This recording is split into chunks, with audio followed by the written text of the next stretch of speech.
ಪದ್ಮವಿಭೂಷಣ ಮಾಜಿ ಮುಖ್ಯಮಂತ್ರಿ ಹಿರಿಯ ರಾಜಕಾರಣಿ ಎಸ್ಎಂ ಕೃಷ್ಣ 93 ಅವರ ನಿಧನ ಎಂಎಲ್ಸಿ ಲಖನ್ ಜಾರಕಿಹೊಳಿ ಅವರು ಸಂತಾಪ ಸೂಚಿಸಿದ್ದಾರೆ. ನಗುಮುಖದ ಮೂಲಕ ತಮ್ಮದೇ ಆದ ವಿಶಿಷ್ಟ ಶೈಲಿಯ ರಾಜಕಾರಣದ ಮೂಲಕ ಗಮನ ಸೆಳೆದಿದ್ದ ಎಸ್ಎಂ ಕೃಷ್ಣ ಅವರು ರಾಜ್ಯದ ಮುಖ್ಯಮಂತ್ರಿಯಾಗಿ, ಸ್ಪೀಕರ್ ಆಗಿ, ಕೇಂದ್ರದ ಮಂತ್ರಿಯಾಗಿ, ಮಹಾರಾಷ್ಟ್ರದ ರಾಜ್ಯಪಾಲರಾಗಿಯೂ ಸೇವೆ ಸಲ್ಲಿಸಿದ್ರು. ಸುಮಾರು 60 ವರ್ಷಗಳ ಕಾಲ ರಾಜಕೀಯದಲ್ಲಿದ್ದುಕೊಂಡು ರಾಜ್ಯದ ಸಮಗ್ರ ಅಭಿವೃದ್ಧಿಗೆ ಶ್ರಮಿಸಿದ್ರು. ಅದರಲ್ಲೂ ಬೆಂಗಳೂರಿನ ಪ್ರಗತಿಗಾಗಿ ವಿಶೇಷವಾಗಿ ಶ್ರಮಿಸಿದ್ದಲ್ಲದೆ ಸಿಲಿಕಾನ್ ಸಿಟಿ ಮತ್ತು ಐಟಿ-ಬಿಟಿಯ ರೂವಾರಿಯಾಗಿದ್ರು. ರಾಜ್ಯಕ್ಕೆ ಮತ್ತು ಈ ದೇಶಕ್ಕೆ ಅವರ ಕೊಡುಗೆ ಅನುಪಮವಾಗಿತ್ತು.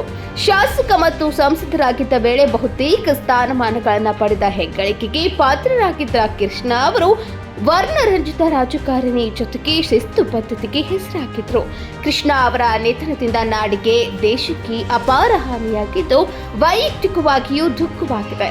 ಮೃತರ ಆತ್ಮಕ್ಕೆ ಚಿರಶಾಂತಿಯನ್ನ ಭಗವಂತನು ಕರುಣಿಸಲಿ ಎಂದು ಎಂಎಲ್ಸಿ ಲಖನ್ ಜಾರಕಿಹೊಳಿ ಅವರು ಪ್ರಾರ್ಥಿಸಿದ್ದಾರೆ.